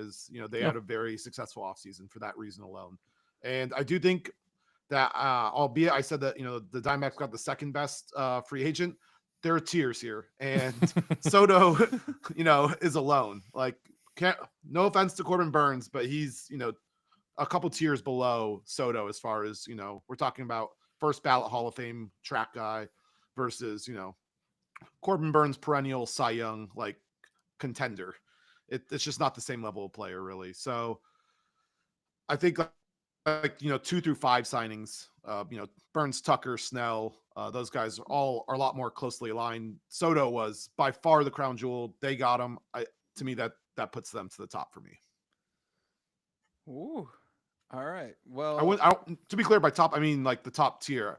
I still would say the Dodgers offseason was by far better than everyone's, just because of all the other stuff that they did. But just to me, that yeah, I put them in the contendees tier for myself. Yeah, I think that's what yeah, like Juan Soto was the best guy acquired in this offseason, and that's a big thing, despite what they had to give up in the rest of the roster to do that. But yeah, I mean, he's a hell of a player. Yeah. But yeah. all right. Here's my problem with the Mets offseason. And you guys know my Mets anti Mets bias is well documented on this podcast. My problem with the Mets offseason is you guys just lost to the team you're probably going to see uh, giving up 40 runs in the NLCS. And a lot of that was because your pitching sucks. And you did not address that problem in any meaningful way. You brought Mania back and you got Dan giggling at the names that come after him. Okay. Like that pretty much sums up your pitching offseason. And your biggest problem was pitching. You didn't address a need. You basically just doubled down on we're gonna, offense teams to death. Meanwhile, your biggest competitor in the Dodgers probably just got stronger, better pitching, deeper. The pitchers that weren't there last year are only gonna get healthier. You're what are you doing? What are you doing? I get you want the crown jewel and you make a statement and it's all about belief and all that, right? $50 million in one player a year until he's 41. I know it'll inflate out and it won't be as big a deal for when he's 40. But 50 million is gonna hamstring you from making a run at any of the serious pitching contenders. Will it? I think it will, because it certainly looks like they weren't serious about getting real pitching. I think everyone thought the Snell contract was going to stop you guys from spending. Okay, I but think certain teams have pockets that it just doesn't really matter, and I think the Mets are a person. Teams. The Mets are owned by a guy. Okay, the Dodgers are owned by a fund. Okay, that's the difference. This is levels to this. All right, the Dodgers are backed by Guggenheim. Okay, it's levels to this. Sorry, Steve. Clearly they're trying to back off of spending too much on pitching. And I think it might be because Cohen was burned before by pitching. He's seen so many injuries like Jacob deGrom. Scherzer didn't really pan out. These types of pickups actually ended up blowing up in his face. the team missed the playoffs, like stuff like that happens, and you're just kind of like, I don't know about pitching. But dude, it's like that approach I get. I understand that's your brand, but like you got bludgeoned to death in the NLCS. Like, what do you? What invest in some security? Like, invest in some defense, guys. Like, what the crap is this? And so that's why I'm bearish on the Mets as far as like what they just did this offseason.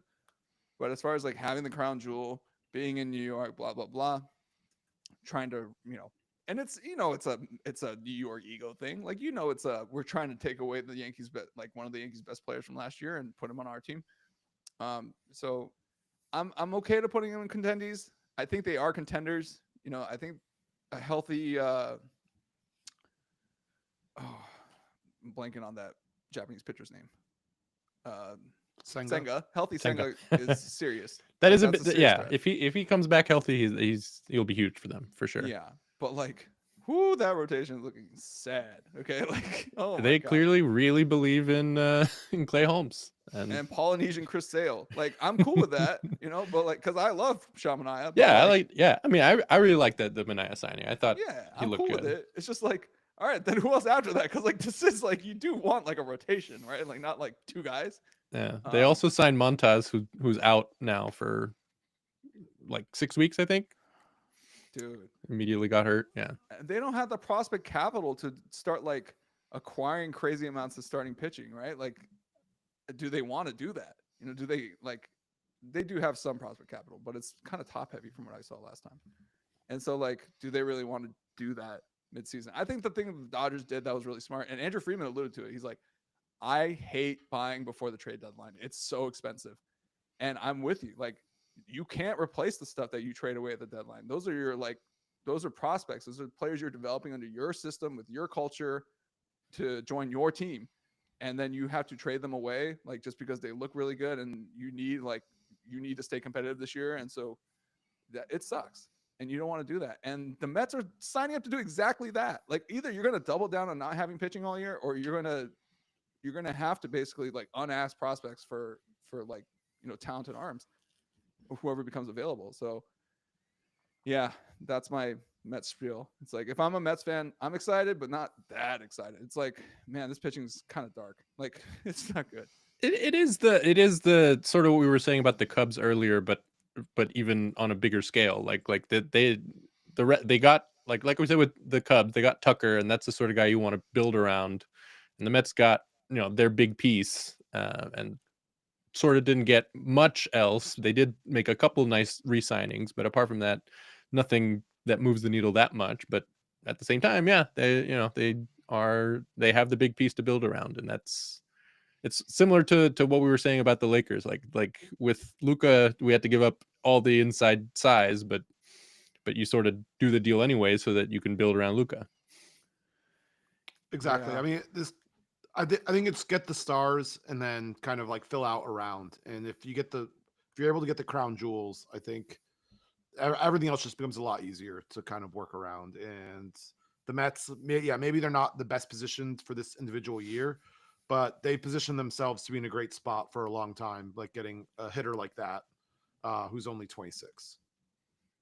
I like it. Well, that kind of sums it up for the NL side of things. We'll be back with the AL side of things next week. We're going to take a quick break, and when we get back, we're going to do the gratitude and rants and matchups we're looking forward to. So we'll see you on the flip side. All right. Yeah, pretty good, guys. This is yeah. Thanks for doing your homework, guys. I appreciate it. I'll do my homework next week. I will actually have to do homework next week. Me too. As I said in the chat, I don't really follow the AL remotely as closely as the NL. Like the NL West, I knew through and through. I knew what the NL East contenders did, but I honestly could not have told you what the Nats, Marlins, and most of the NL Central did at all. I had to like look up every single one of those teams. I was like, oh no, I think because the Dodgers had some with the Reds, like I was just peeking over, and then hearing Ricketts cry foul about being poor, and I'm like, bro, I'm like, are you serious right now? Like, yeah, I kind of did, and I knew NL kind of intuitively, but like AL. I'll have to do a little bit more digging and homework. I do keep up with the Astros and the Mariners and the AL West to some degree, and then the AL East, obviously, because I hate watch them. But like, AL Central is really dicey. Like I had that Detroit Tigers run like came out of nowhere for me. I was like, I have no idea who these guys are. Like, what? Yeah. Who's I right? think it came out of nowhere for them. It was just Yeah, I was just like, what is going on? And then Kansas City's like rotation, I didn't really notice till like halfway through the season. I was like, damn, they got a lot of good pitchers. Like, so yeah, we'll definitely do our homework. yeah, yeah. It'll be fun to be in a AL Central city here. Yeah, I can take the train down and see all those guys. in Probably win a lot of person. games. Yeah, for like $5. You know, that's Yeah. gonna be awesome. All right. And we're back. Hey, thanks for joining us. We're going to get into our more familiar segments today. It's gratitude and rants and matchup we're most looking forward to. Let's start with the matchup we're most looking forward to. Murph, do you have one for us? I do actually. It's the USA Canada championship game this Thursday, and for the Four Nations Cup. The Saturday group stage game was an absolute banger. If you haven't seen it or heard about it, which I feel like most people did, the 3 fights in the first 9 seconds kind of capped off what most people attention on it. But it was a pretty great game outside that. I kind of like international hockey under NHL rules. The international rules are a lot more strict about fighting and checking and stuff. The NHL game a little bit more compact, allows it to be more physical, and you could tell there was a lot of emotion on the line there. Even outside of the fights, if we're talking about actually just real hockey plays, guys like McDavid and Crosby were just getting dumped and forechecked, just massive hits. I believe it was McDavid got upended right in front of the boards a minute after his goal. It was an absolute like dogfight, like physical game. It was great to watch. I'm not even the biggest hockey fan. It was easy to get into. Even my wife was enjoying it, and she's not, again, the biggest hockey fan. Although the Sharks were the first professional team she's ever seen play. So yeah, USA, Canada, it's the best hockey rivalry in the world, and the championships on Thursday. Should be a great game. This Russia erasure will not stand. Okay, guys, like just because they're at war right now and they're doing like some belligerent nonsense, like, all right, like, come on, man, like the greatest hockey, USA versus Canada. What the hell?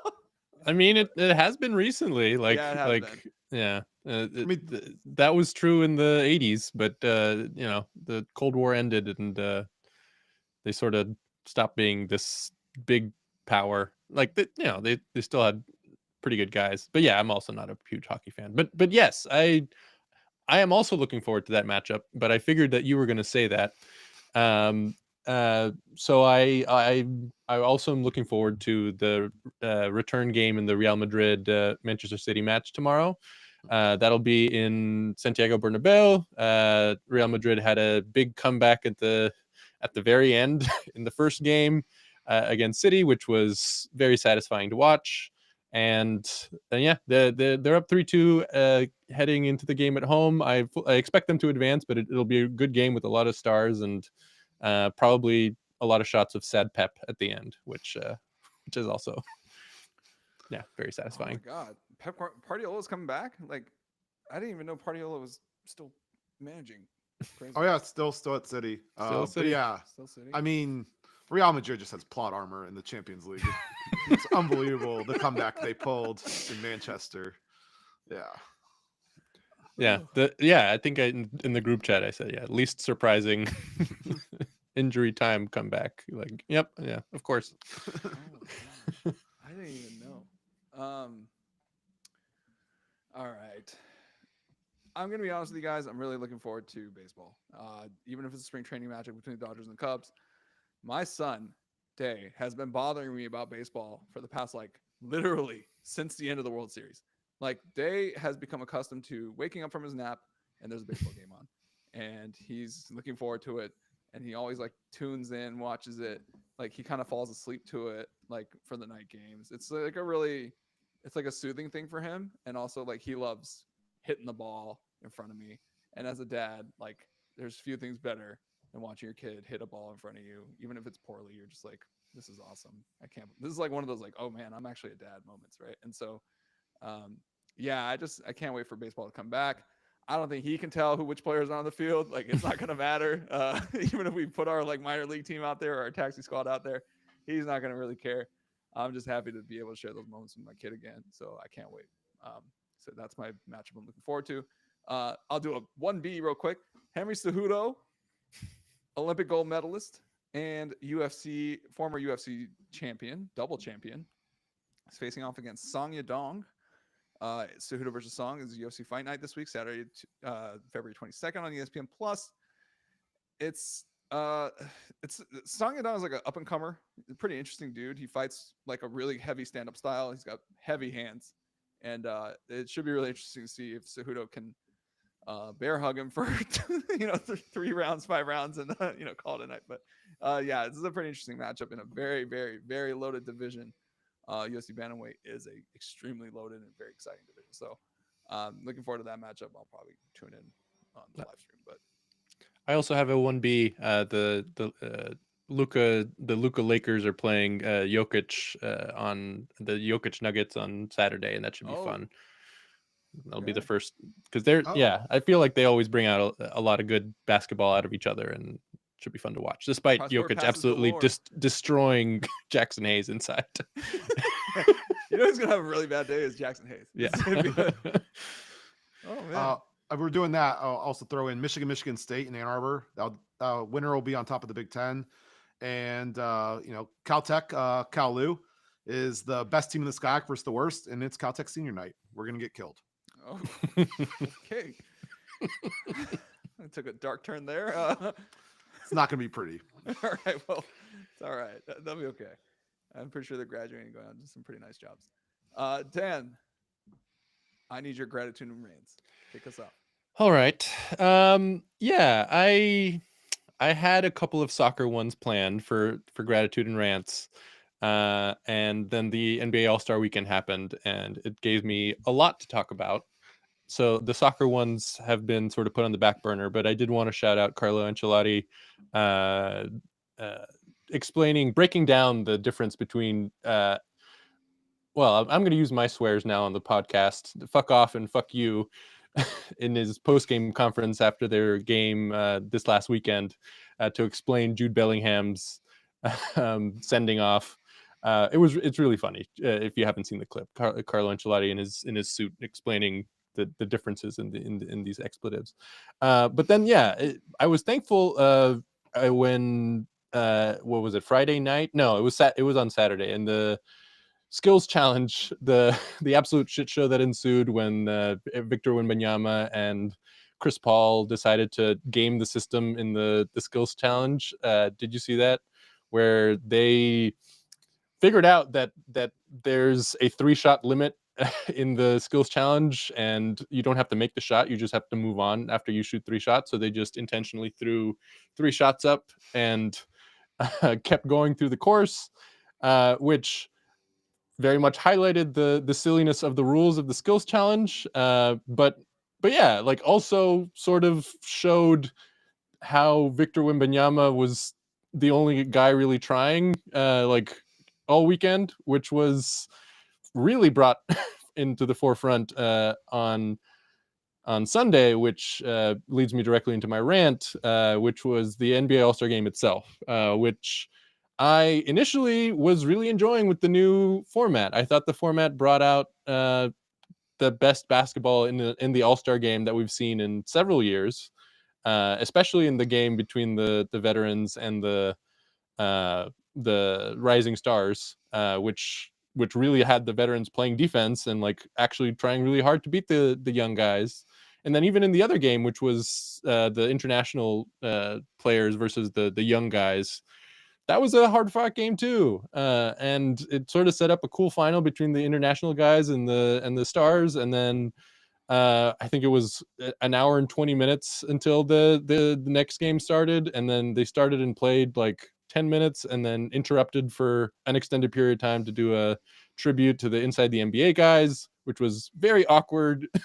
Both because they didn't seem to know what was going on, but all the players seemed pissed and like wanting to go back to play. And by the time the game started again, it was clear that everyone just had completely given up, and it sort of took the air out of everything. And it sucks because I thought the new format, despite being weird, like new and different, And despite guys like Draymond hating it and complaining about it openly on TV, and like most of the announcers were, I thought it was working well. But they just sort of didn't give it the chance to shine the way it should have, and ultimately it ended up just being a shit show. I kind of want to echo on this in the sense that I feel like the All-Star game was let down more by TNT than it was by the players, which I'm not used to normally saying. I normally bag on the players for a lack of effort. But I mean, just having Kevin Hart open mic, just trashing guys like SGA was just obnoxious. Tatum, even after the game, mentioned how like after sitting for 20 minutes, he just didn't like, he felt stiff and was kind of like out of it. But yeah, I mean, the NBA All-Star game I think was very, and the end up being disappointing. As a Rockets guy, watching Sengun play 19 seconds in his first ever All-Star game was kind of a joke. Yeah, it was frustrating all the way around, I think. And as you said, I think the new format isn't really necessarily to blame. I think there's some things that could tweaked. I think the score number should have been higher. Yeah, I agree.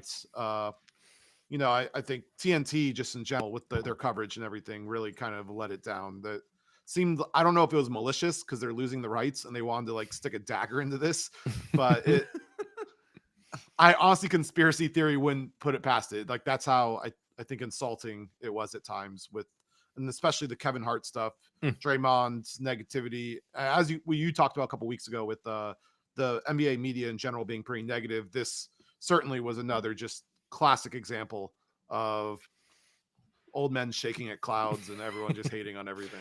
It was funny to see Draymond go on his rant, and then they switch over to the on-court guys, and then Charles Barkley just call him out and say it was your generation of players that stopped trying in the All-Star game, and that's why they started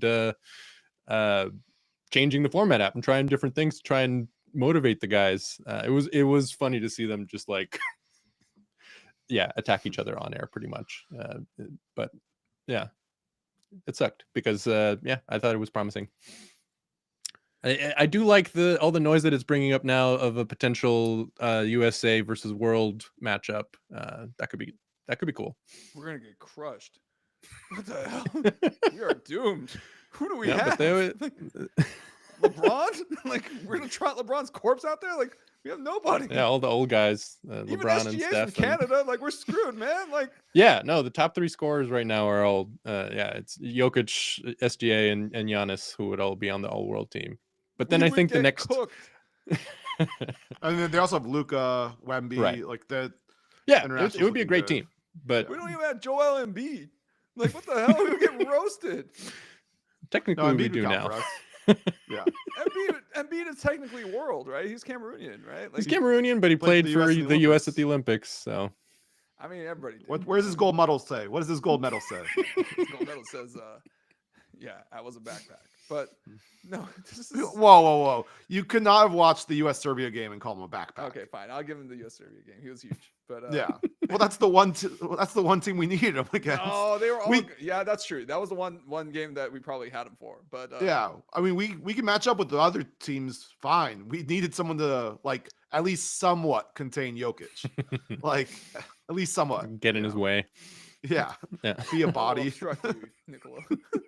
I will briefly obstruct you. And then go back and ice my knees. All right. Basketball rant's over. We all good? All-Star game bad? Okay. Well, it's going to flow right into my gratitude. So this actually works out pretty well because I actually really like what the NHL did for their All-Star game. Yeah. In comparison, the Four Nations Cup, people were decrying it as gimmicky for like when it was first announced. I think everyone can admit it's a resounding success. This has been the most watched hockey games that the NHL has had besides the Stanley Cup Finals, I believe, in the last decade, maybe longer. USA Canada is obviously breaking records. The players absolutely care. I do think part of it is Kachuk. The Kachuk brothers are kind of psychos, and their dad actually famously got into a big fight against Canada in the 1996. A big 1996 matchup, and he had always talked about how that was one of his most proud moments. So shockingly, those two psychos, well, older Kachuk gets taken down. His little brother then decides he wants vengeance, goes after a second guy. That's why the second fight started. And then Miller joined in after the U.S. put a shot on goal to make three fights in 9 seconds. But even outside that, I think it's just a really cool format. And I feel like Finland and Sweden kind of got sidelined on this whole thing, but that's also a very steep hockey rivalry as well. That doesn't get talked about necessarily as much. And, they've a lot of bad blood there between those two teams. So I think they picked the right 4 teams to really do this. If they try to pack this over to like the NBA, I'm not sure what you do. Like if you try and do like a USA versus Europe versus Americas versus rest of the world, or you do like a USA versus Commonwealth countries, do like Canada, Australia versus Europe versus world, or do something like Balkans and include Turkey as part of the Balkans. Although now doing anything with the Balkans might just be starting a war. Bro. Like, yeah, including Turkey with the Balkans. Oh, well, dear. because technically it crosses the strait, so it's in the peninsula. Trying to get us killed, bro. Technically, because it crosses the strait. You know Istanbul's on both sides. You know how many so Eastern like Europeans like live around my neighborhood, dog, and I'm gonna come out and one of them actually watches the show and shoots me in the head, like, bro. Yeah, I mean that one could be spicy, especially having Turkey and Greece on the same team. Yeah, that's in a this big situation. But How I was about just all the thinking quote, potentially. unquote Balkans that you're looping in together, and like all the like, the territories that are like still not cool with each other, like inside that area. It's why I think probably if they were to do it, the best format would probably be U.S., Commonwealth, Europe, World. Commonwealth, yeah, that's the thing that American people know what it is. Like, well, you're basically just trying to shove Canada and Australia together. Because let's be honest, the UK is not putting anyone in there. Well, I guess Kyrie's gonna go play for that team then. Hey, isn't Donovan Clingan from the UK? Oh, getting a lot of block shots for the Blazers. Sorry, I just no. I like contributing to the. Oh no, he comes up as American. Oh well, I mean maybe I just made that up. Not to like pull it back to the basketball, but in general, I think anyone that has been watching or aware of it, the NHL absolutely crushed it. It's very rare for the NHL, I think, to be the talk of the weekend because it always shares it with the NBA, and I think it actually like surpassed it in the zeitgeist just because the highlights and stuff from the U.S.-Canada game were everywhere. Obviously, the political tensions, Trump booing the anthem was obviously always going to rile up everything. The final is going to be in Boston. That is going to be a raucous crowd. Montreal gave the U.S. a lot of love with the boos, and I expect Boston to return in kind. All right. My rant. Joel Freeland. Okay, so I was like looking at some bracketology because we're kind of getting close to March and we're around that time. And, obviously conference expansion has added some different wrinkles to everything, it's a lot larger conferences. And I noticed something that was really weird amongst like a lot of the commentators, people talking about it. And they were talking about 14 SEC teams getting in. There are 16 teams in the SEC. You are going to put 7/8 of the conference in. Like, what is even the point of conference play if you're going to put everyone in? 3-9 Oklahoma? Are you kidding? They're winning a quarter of their conference games, and they deserve to compete for a national title. This is utterly ridiculous. And you know what? They're safely in right now. They are safely in. The one that's on the borderline is Georgia, who's 4-9 in conference play with 12 losses.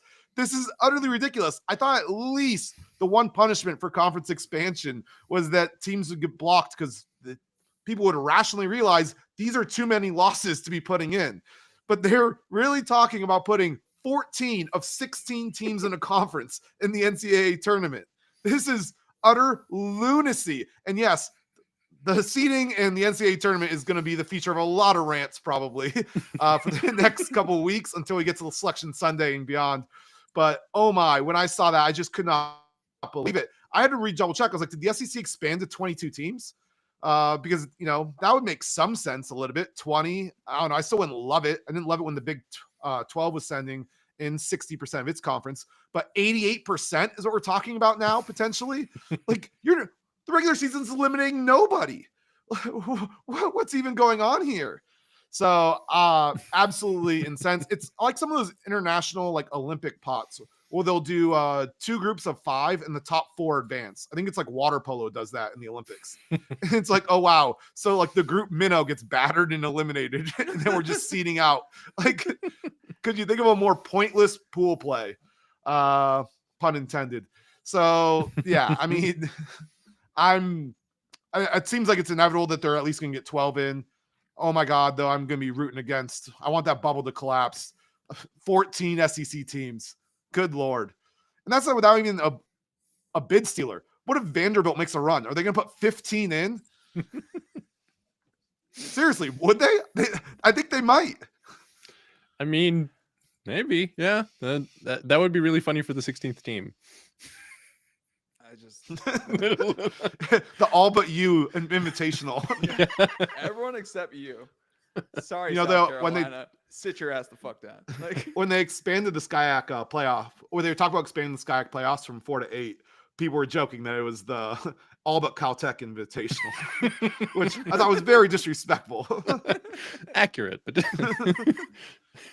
Don't have to do us like that, okay?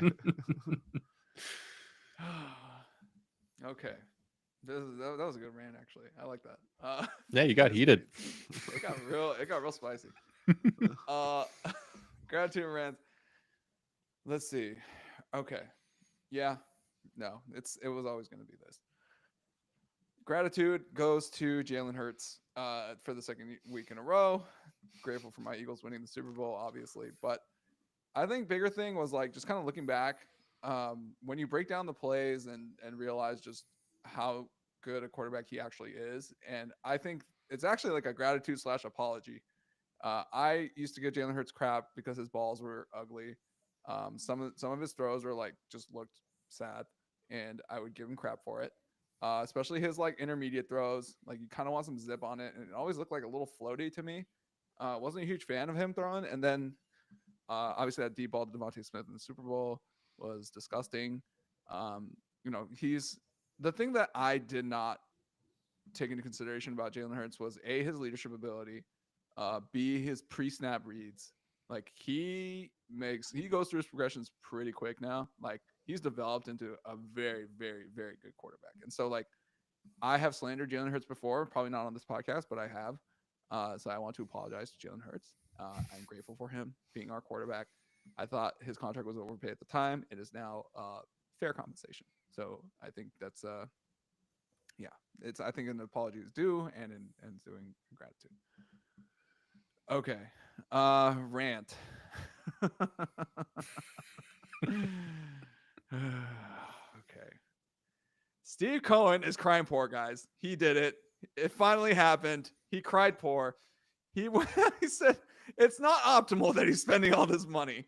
And he called free agency extremely expensive than more expensive than you could possibly imagine. I'm like, shut the fuck up, Steve. Like, are you serious? Like, you're like, oh my God, they named the tax after you. Like, they named the tax after you. And you're crying about it being spent. Like, what the hell? And I know what this is. It's a narrative shift, trying to get people to advocate for a salary cap so that when players negotiate and there is a lockout, the people are going to blame the players because, you guys are saying no salary cap and, the games aren't being played because you guys don't want a salary cap, but you guys need a salary cap. Look what the Dodgers are doing. Steve, don't do this. Don't do this, bro. Like, please stop. Like, come on. Are you kidding me? $765 million. It's really expensive. Yeah, you're the one who paid it. You signed it. Like, you agreed to it. Don't talk about that being expensive. Oh my God. So I just I'll read this Steve Cohen quote. I've always wanted to be more measured in payroll growth, Cohen said. I never get there. It's never quite there. I have the ability to spend if I have to, and I want to win, and I want to put the best team I can on the field, but free agency is expensive. It's just the way it is. And it's always more expensive than you can imagine. Shut the fuck up, Steve Cohen. Are you serious? Like, oh my God. Like, are you kidding me? And so that kind of explains that he is actually minding the table, that Murph, it's not an infinite money glitch. Like, he's saying he can if he has to, but he's already kind of framing the conversation as like, I don't really want to spend that, and he's like already turning it into, yeah, we probably cheaped out on a couple pitchers because I didn't want to open the checkbook. Like, it's not infinite money glitch. It's not infinite Cohen tax. It's actually like he's also pumping the brakes and he's coming out in public saying this kind of stuff. And I continue my rant to the fucking Blue Jays. Sorry. And Mark Shapiro, president of baseball operations for the Blue Jays, coming out saying, we offered Vladdy Jr. more than what we thought he was worth, basically. And it was like, bro, like, I get that. Don't say that. Don't say that. Why would you say that? Like, what is the point of saying that? Do you want to re-sign him? Do you like, even if he doesn't take the 340, which he didn't, right? Vladdy turned down 340 million, which, like, okay, I think we can all agree that's a huge ass number for first baseman. Okay, like that's just like like no way. Okay, but like if he hits the open market and you can't get that, you still want a shot at signing the guy. He's like an incumbent of your franchise. Like he's like the face of your franchise right now. You still want a shot at bringing the guy back. Why the hell would you say that? You know, like, oh my lord. So like all these like PBOs and owners and GMs coming out crying about like stuff's expensive. Like, bruh, owning a sports team is expensive. It's an ego purchase. All right. Yeah. Some of the stuff is indefensible. Okay. Like, but you got to do it if you want to win. So, like, instead of belly aching and trying to even it out and being like, oh, we did salary cap, or maybe it should be a little cheaper, like, shut the hell up, dog. These players put their literal bodies on the line to bring in revenue for your stupid club. Okay. You better freaking like shell out for it, man. Like they're making money. You guys don't want revenue sharing, then pay them. Okay, then pay them. All right, so that's my rant. Yeah. I will say, I mean, Cohen, I think's allowed to say things are expensive because he at least is still spending. It's the guys who aren't spending and then are like, oh, everything's too expensive, I can't afford it. It's like, well, he's the one actually paying the prices. Like, so I cut him some serious slack on it. And I think also though, I agree that I don't think people expect him to continue to spend like this. I've said for a while that what he's doing is he's doing what the early Dodgers were doing, is he's choosing to spend and weaponize his war chest to fast track a rebuild that the farm system wouldn't be able to support otherwise. That Mets team needed to be torn down and rebuilt through the farm, and he decided he didn't want to go through a rebuild, and so he decided he was just going to spend a ton of money to avoid that. And you know, I think that's I don't expect him to put in like the same amount of money like once he gets like a machine kind of operating. But we'll see. What's funny is last But year I do was think kind he of that probably rebuild. What's And up? what's funny is last year was supposed to be that kind of rebuild year, Yeah. and then they ended up like making the playoffs and making the NLCS, right? Like, Yeah. and then the year that they were actually serious, like they actually missed the playoffs a couple years ago. So it's just like what's a rebuild and what's serious, Steve? Like I don't know. But Well, yeah, no, he did just spam money to basically like get out of the rebuild dumps and just go straight back to, oh yeah, we're contending. You know who should be happy about all this is Francisco Lindor. I mean, my goodness, like imagine getting the bag and then the team just, whoo, they're putting up the moats, you know, like they're ready to go. Okay, like so I like that. But yeah, no, Steve. The reason I'm knocking on Steve is like, yo, you are using this advantage. So for you to join the bandwagon of like, oh yeah, it's a little expensive, like shut up, bro. Like don't create this narrative of like, oh, now that Moneyball is like, I'm not the biggest spender anymore. Yeah, it's like, oh, I don't know. And I totally agree that Steve is a little shortchanged versus the Dodgers. Like as mentioned earlier on this podcast, I was like, the Dodgers are owned by like an institution, and the Mets are owned by a person. Okay, like it's just it's levels, right? Like the Dodgers have, it's not like they're going to take all the Guggenheim money and spend it on baseball, but like you know they are backed by like you know. Isn't their payroll above yours right now? No, ours is up on theirs. I think We're pushing 380. I think we and, finally passed them The Mets are at 320 this offseason. Yeah. Oh, really? I thought with like the deferments and everything, I thought actually like the allocation for this year, I thought they're above you guys. Spot Rec has them above you. No, no, Spot Rec is not pricing the deferred contracts accurately. They're like doing like the pre interest calculation number from what I saw. So I think their numbers are off. Baseball Reference numbers are really off until we kind of flesh things out. But I think the Dodgers are pushing $380 million in payroll this year. Okay. And then Steve's at 340. It says on ESPN. So yeah, I mean, yeah, rename it the Guggenheim tax. You know what I mean? Like, I mean, the next one will be named that. Yeah. oh boy. Okay.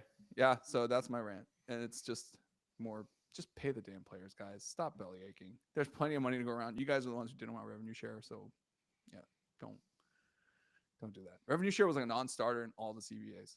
Like I feel like, and the players always like said like, hey, we should maybe think about revenue share, and it's always been a non-starter. So that's your call, owners. Like you guys didn't want it, that's why we have it this way. So pay them. Okay, that's it for my rant. this was a great episode. I really like doing the tiers. I appreciate you guys doing the homework. I thought it was pretty informative. Yeah. But I'm looking forward to the AL one. let's outro it. Yeah. We got the Yankees last. Oh, All right. Well, that does it for another episode of Everyone Hates Us. Thanks again for joining us. I'm always grateful for, Colin Murphy, Dan Grievitz.